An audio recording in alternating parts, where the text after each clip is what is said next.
O Estrela da Tarde de hoje é com Manoel de Barros, escritor que nasceu em Cuiabá no ano de 1916, mas que chegou a se formar em Direito no Rio de Janeiro e vai ser em Minas Gerais onde ele vai viver todo o restante da sua vida. Podemos contextualizá-lo no modernismo brasileiro. Ele escreveu durante o século XX e pertenceu à geração de 45, mas os seus escritos ultrapassaram essa geração.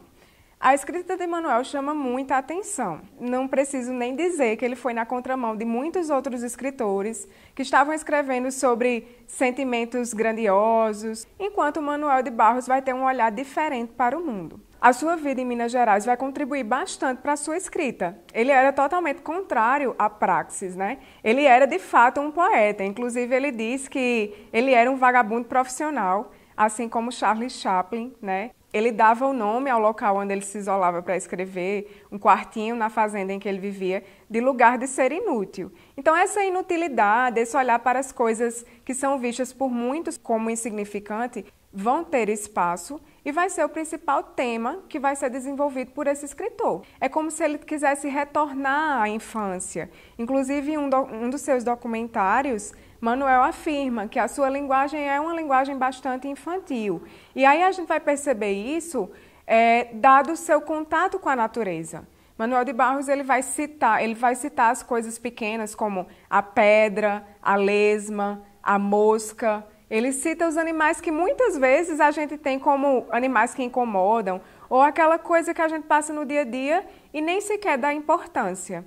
É para isso que ele vai chamar a atenção. E o interessante é que ele não fala do ponto de vista dele, como, por exemplo, no poema em que ele diz que um pássaro pediu ao seu irmão para ser uma árvore. Então ele quer falar sobre o que é ser uma árvore. Como é que ele faz isso? Ele faz um convite. O passarinho fez um convite a seu irmão para que fosse a sua árvore. No estado de ser árvore, meu irmão aprendeu. E aí ele vai dizendo tudo que o irmão dele aprendeu enquanto era árvore. Ele vai ser um inventor, né? Ele diz que ele era um inventor, ele era um mentiroso. Mas aí ele tenta dizer a diferença entre inventar e mentir, né? E aí ele vai falar que ele não é da informática, ele é da invencionática. Ele vai dizer que dá respeito às coisas desimportantes.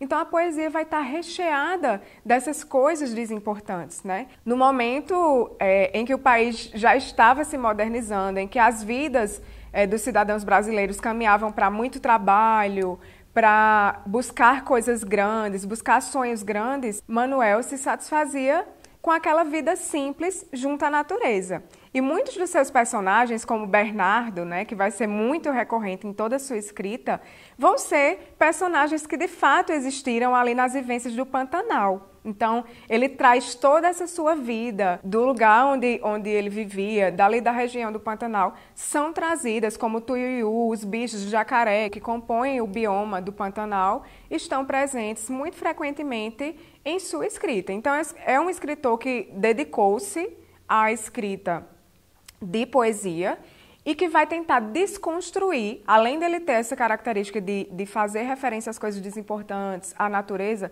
ele vai tentar desconstruir a linguagem. Luiz Henrique Barbosa, que tem um livro intitulado Palavras do Chão, vai fazer referência à linguagem adâmica de Manoel de Barros, uma linguagem que busca ser virgem. Ele buscava a palavra que nunca havia sido dita. Ele unia uma palavra à outra, buscando construir essa linguagem única, essa linguagem virgem a qual o crítico faz referência em sua obra. E isso vai ser muito interessante. O próprio nome invencionática, como eu já citei, faz referência a isso. Ele cria uma nova palavra, como fica perceptível no poema em que ele diz que o rio que fazia uma volta atrás da casa dele tinha um formato de vidro mole. E aí veio uma pessoa e disse que o nome daquele rio era Enseada. Aí ele vai afirmar que a palavra empobreceu a imagem. Isso ele brinca mesmo, a gente vê essa questão infantil na busca por uma palavra virgem, tentando desconstruir mesmo a sintaxe. Isso vai ser refletido, inclusive, nos títulos de sua obra, né? Como ele tem o livro das desimportâncias, o livro sobre nada, Memórias Inventadas, o fazedor de amanhecer. Daí a gente já percebe que Manoel era um poeta atípico, era um poeta muito diferente. Por isso, Carlos Drummond de Andrade abriu mão do epíteto de maior escritor brasileiro vivo, para Manuel de Barros, porque de fato ele foi um grande poeta, um grande escritor que merece destaque e que merece ser conhecido por você, caso você ainda não o conheça.